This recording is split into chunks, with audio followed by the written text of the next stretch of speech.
រឿងពីណូលួចព្រះមរកតមាននិទានមួយដំណាលថាមានព្រះមហាក្សត្រមួយព្រះអង្គតែងស្ដេចយាងទៅប្រពាតព្រៃឧឈានហើយដោះមរកតទុកក្នុងប្រអប់មាសឲ្យស្រីម្នាក់ថែរក្សានៅក្នុងប្រលាក់នេះហើយព្រះអង្គស្ដេចយាងទៅបរបាញ់ជាមួយទៅនឹងសេមាយោធាផងស្រីចាំរក្សាព្រះមរកតនោះងួយដេកក៏ដេកលក់ទៅកាលនោះមានពាណូមួយចុះពីលើដើមឈើមកឃើញស្រីនោះដេកលក់ពុំដឹងខ្លួនប្រាណក៏លួចបាប្រអប់យកមរកតទៅពាក់រួមបង្អួតគ្នាលេងនៅលើដើមឈើរួចលាក់ទុកទៅស្រីនោះភ្ញាក់ឡើងឃើញប្រអប់បើកបាត់ទាំងមរកតផងក៏គិតភ័យក្រៃពេកគិតថាខ្លួនមុខជាស្លាប់ដោយព្រះរាជអាជ្ញាជាជាបកន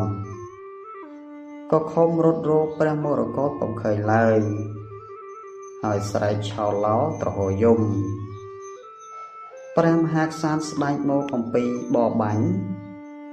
ស្ត្រីនោះក៏ក្រាបបង្គំទូលដោយដំណើរអំពីងងុយដេកលក់ទៅមានចោរលួចព្រះមរកតបានព្រះអង្គឲ្យសេនាយោធាមានដើររកសពអន្លើងស្រាប់តែប្រទះឃើញទៅនឹងចៅនេសាម្នាក់កាន់ស្នាដើរបាញ់សត្វដើម្បីលក់ចិញ្ចឹមជីវិតសេនាយោធាក៏ចាប់ចៅនេសានោះនាំបណ្ដើរមកក្រាបបង្គំទូលព្រះរាជាថាពេលនេះជាចៅលួចព្រះមរកតហើយដាក់ឲ្យចៅក្រុមជំនុំជម្រះចៅក្រុមពិចារណាសួរតែចៅនេសាទនោះចៅនេសាទនោះឆ្លើយថាខ្ញុំពុំបានលួចព្រះមរកតទេខ្ញុំស្វែងរកបាញ់សត្វក្នុងព្រៃទេតែខ្ញុំពុំបានមកចិត្តព្រះបលៈនេះឡើយចៅក្រុងក្រាបបង្គំទូលព្រះមហាក្សត្រថាវានេះឯងជាចៅកំណាចអត់មាននរណាហ៊ានមកជន់ព្រៃនេះទេរឿងនេះចាំបាច់ជំនុំអ្វីគ្រាន់តែក៏វាសួររកព្រះមរកតឲ្យឃើញប៉ុណ្ណឹងបានហើយព្រះអង្គបង្គាប់ឲ្យចៅនោះនេសាទនោះចៅនេសាទនោះពុំមែនជាចៅលួចទេតែឈឺណាស់អត់ទ្រាំពុំបានក៏ស្រែកថាខ្ញុំអើយខ្ញុំជាចៅលួចព្រះមរកតមែនខ្ញុំយកទៅឲ្យសេដ្ឋីត្បិតមហាសេដ្ឋីប្រើឲ្យខ្ញុំមកលួចគាត់នឹងឲ្យរង្វាន់ខ្ញុំព្រះមហាក្សត្របានជ្រាបឲ្យទៅចាប់មហាសេដ្ឋីយកមកពិចារណាមហាសេដ្ឋីឆ្លើយថាខ្ញុំព្រះអង្គម្ចាស់ពុំបានប្រើចៅនេសាទនោះឲ្យមកលួចមរកតទេពួកចៅក្រមក្រាបបង្គំទូលឲ្យគាល់មហាសេដ្ឋីលោកមហាស្ត្រីត្រូវឃាតឈឺខ្លាំងពេកអត់ទ្រាំពុំបានក៏ឆ្លើយថា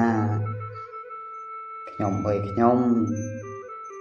ប្រែចៅនេសាទនេះឲ្យលួចព្រះមរកតនេះមែនតែខ្ញុំយកឲ្យរង្វាន់ចៅបរហិតទៅហើយចៅក្រុមក្រាបបង្គំទូលឲ្យចាប់បរហិតនោះមកពិចារណាទៀតបរហិតឆ្លើយថាខ្ញុំអើយខ្ញុំមហាសេដ្ឋីនេះពុំបានយកព្រះមរកតឲ្យខ្ញុំទេចៅក្រុមក៏ក្រាបបង្គំទូលគាល់បរហិតនោះទៀតបរហិតពុំដឹងខ្លួនសោះតែត្រូវគេវាយឈឺខ្លាំងពេកអត់ទ្រាំពុំបានក៏ស្រែកថាសូមឲ្យម្ចាស់បន្ធូរបន្ថយបន្តិចហើយឆ្លើយថាខ្ញុំអើយខ្ញុំមហាសេដ្ឋីយកព្រះមរកតមកឲ្យខ្ញុំមែនតែខ្ញុំយកទៅទុកនៅក្នុងព្រៃឧឈានទៅហើយព្រះមហាក្សត្រទ្រង់បង្គាប់ឲ្យទៅរកនៅឯឧឈានក៏អត់នឹកណារកឃើញសោះទ្រង់ឲ្យបង្គាប់ទៀតគ្រានោះព្រះពលទេព សេនាធិបតីឡើងទៅក្រាបបង្គំគាល់លើសម្រាប់បរោហិតសេដ្ឋីនិងចៅនេសាទស្រែកយំរពងដូច្នោះក៏រំពឹងគិតដោយប្រាជ្ញថាបើនៅតែឲ្យគំដូច្នោះបរោហិតសេដ្ឋីនិងចៅនេសាទនោះមកជាស្លាប់មិនខានឯព្រះមរកតក៏បានពំឃើញ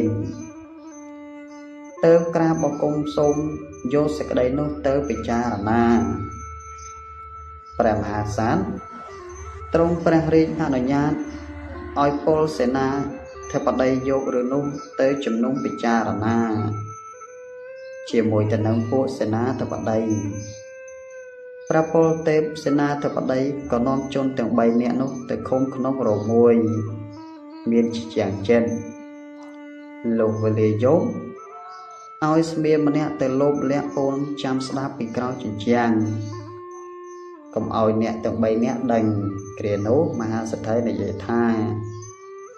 ហើយដែលអញត្រូវគ្រាឈឺដូច្នោះព្រោះតែចៅនេសាទនោះឯងហើយចៅនេសាទចុះអញប្រើឲ្យទៅលួចព្រះមរកតពីកាបានចៅឆ្លើយដល់អញនាំឲ្យលោកធ្វើក្តីលំបាកដូច្នោះឬហើយចៅនេសាទឆ្លើយថាលោកអើយខ្ញុំពុំបានលួចព្រះមរកតមកឲ្យលោកទេតែគេចាប់ខ្ញុំឈឺណាស់វាយខ្ញុំផងធាក់ខ្ញុំផងអត់ទ្រាំពុំបានទៅខ្ញុំឆ្លើយដាក់លោកឲ្យរួចតែខ្លួនគ្រាមួយសិនទៅបរោហិតក៏និយាយទៅនឹងមហាសេដ្ឋីថាអ្នកឯងបានយកមរកតទៅឲ្យអញពីកាលបានជាឆ្លើយដាក់អញមហាសេដ្ឋីឆ្លើយថាម្ចាស់ខ្ញុំអើយគេវីខ្ញុំឈឺណាស់អត់ទ្រាំពុំបានតែខ្ញុំឆ្លើយដាក់លោកហើយសួរទៅបរោហិតវិញថាចំណែកខាងលោកខ្ញុំពុំបានឲ្យព្រះមរកតទេម្ដេចក៏លោកថាឲ្យហើយទៅយកទុកនៅក្នុងព្រៃឧឈានឲ្យគេទៅរកពុំឃើញដូច្នោះបរោហិតឆ្លើយថាអ្នកអើយលោកពុំជំនុំពិចារណាឲ្យអស់សេចក្តីស្រាប់តែឲ្យវាយឈឺណាស់ខ្ញុំជាតែថាឲ្យរួចពីមាត់ទៅឲ្យតែលោកបន្ថយជំងឺបន្តិចនោះស្មានស្ដាប់ជាក៏កត់ពាក្យនៃចៅមហាសេដ្ឋីបរោហិតយកទៅជូនប្រពរេសេនាធិបតីជំនុំជំរះយល់ថាចៅនេសាទមហាសេដ្ឋីនិងបរោហិតនោះពុំជាចោលឡើយ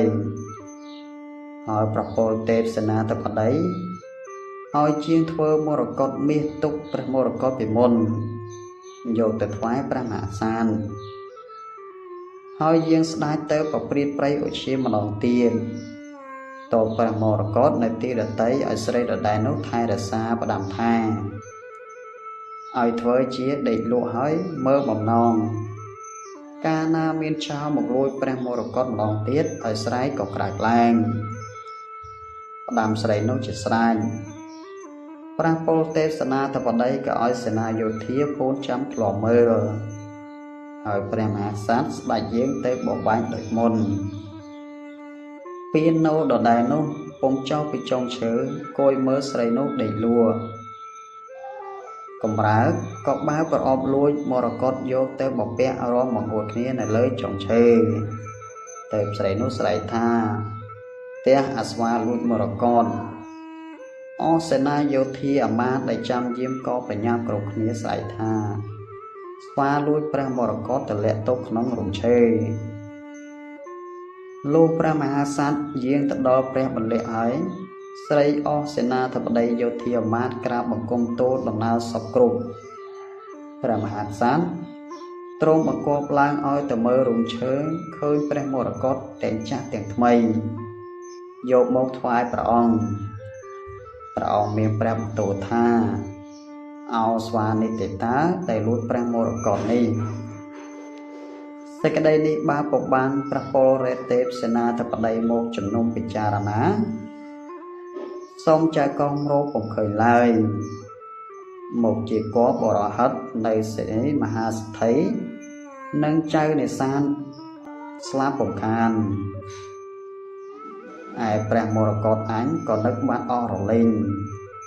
ព្រះអង្គមានព្រះបន្ទោសដូច្នោះហើយទ្រង់ព្រះរាជទានពរសព្វសាធុការដល់ពល